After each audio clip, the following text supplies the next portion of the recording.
A day in my life to being mini vlog content creator. Agoy! Hello mga kabata, ngayon tayo ay titingin muna sa bintana kung ano nga ba ang kaganapan sa umaga. Ay naku, una nagkita ang mga hayop katulad ng pusa na tumata. Ay naku, mali, poops pala. Agoy! Tapos after that noon, mga pusa na yon, ayun, may nakita akong isang maliwanag at maliwalas na panahon pero tag-ulan din pala. Agoy! After that noon, may nakita akong labahan, isang pitik ko kasi hindi na wala. Ay, agoy, hindi ko pala na-edit. Agoy! Nakita ko pa ang isang pinaka-cute na pusa katulad ko.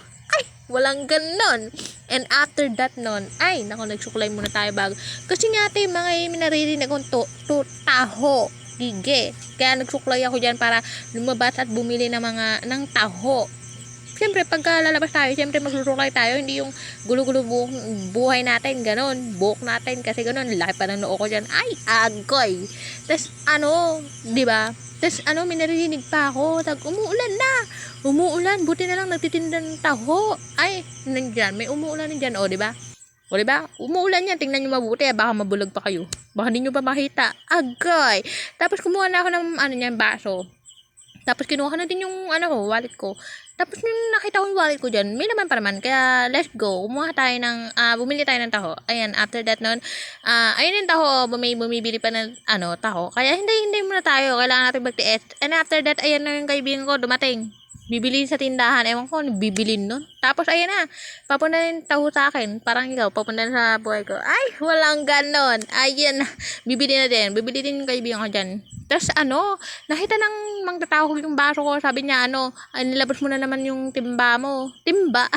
Yung timba kasi, malaking baso. Yung katulad ng akin, parang, malaki. Basta malaki. Ganon. Tapos, ipapakita ko rin sa inyo yung kung paano siya kinuha, kung paano ilalagay ng taho yung, tinda niya sa baso ko. Ay, laki ng baso ko. Mga pang 50 pesos na yun, pero pang 30 pesos lang yun. Ay, agoy. Tapos, marami na din sago yan. Pinadamihan ko yung sago kay kuya kasi, favorite ko kasi yung sago. No, favorite ng Pinoy yan. Ay, favorite namin yan. Agoy.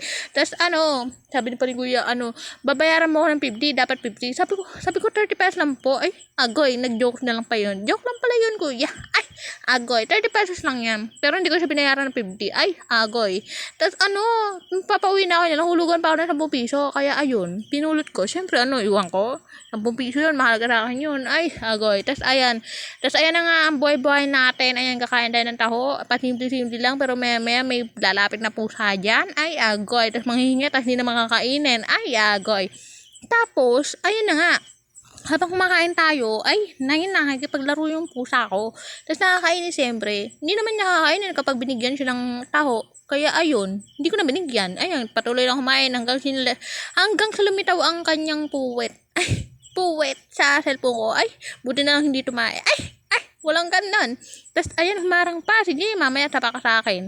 Tamo, higi, sapak nga. Ayan, sinapak. Ay, walang ganon. Ay, tapos, kinagabihan na yan. Kaya, ayan, gumawa ako ng report yan. Kasi stress niya ako. Tanong mo yung mga mata ko, diba? May eye bags na. Ay, parang ikaw. Ay, walang ganon. Agoy. Kasi, masakit ang ulo ko. Tapos, tingnan yung report ko. Mahaba yan, kalang yung onte. Importante yung mga bawat slide niyan. Siyempre, mahirap hanapin yan, no?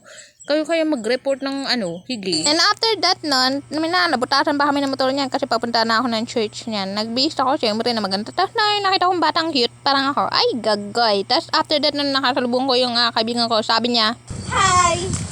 Tapos naglalakad na kami niyan sa daan kasi nga maglalakad kami papunta church. Hey! Tapos may nangyari, sabi niya, nakakainis daw. Ay, sasabihin na yung feeling na nakakainis. Ewan. Basta.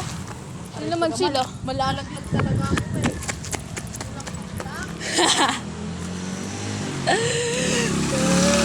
Go, takbo. Tapos bibili na kami niyan sa tindahan. Ay, agoy. Bibili kami ng tindahan para pamerienda. Sa akin ice candy, sa kanya piatos. O, diba, special. Tapos sa simbahan, nauhaw. Ay, nauhaw talaga. Hindi ninais ang tubig. Ay, nako. Tapos may nangyari. Guys, naputasan siya. Naputasan. Natanggal yung Nasira yung sapatos. sandals ko. Oo. Pakita mo. Ayan, oh. Oh, ayan, 'di ba? Nabutas. Kaya ayun ang mga papala kasi ng mga kulang sa love. Ay, walang ganon. Agoy. Kaya ayun, pauwi na kami niyan. Galing kami sa simbahan, gabi na. Syempre, gabi na. So, hi guys. Habang naghihintay ito na yun, mga agoy. Ay, agoy. Habang naghihintay kami ng sundo, Ako? Ikaw lang. Siyempre ako. Oh, ayan. Dito na nga siya sa bahay nila. Oh. Ay, agoy. Paano kasi, yung sapatos niya, ano yun? Sira na. Sandals. Oo. Nasira. Sino ba nagsumira? Siya. Ba't ako? Ikaw kaya. Ay, agay. Walang ganon. Tapos, feeling ko ito na siya. Oh, feeling ko ito na. Oh, ano ito? Bye-bye na. Bye-bye. Bye-bye. Bye-bye. Bye, andito na siya, guys. Bye. Tapos nung nakauwi na ako, ayun may mga gamo-gamo, tapos palaka. Ay, naabutan ko talaga yun sa bahay. Kaya, ayun lang. Kaya, yun lang. Oh, bye-bye. Love you. Lucky.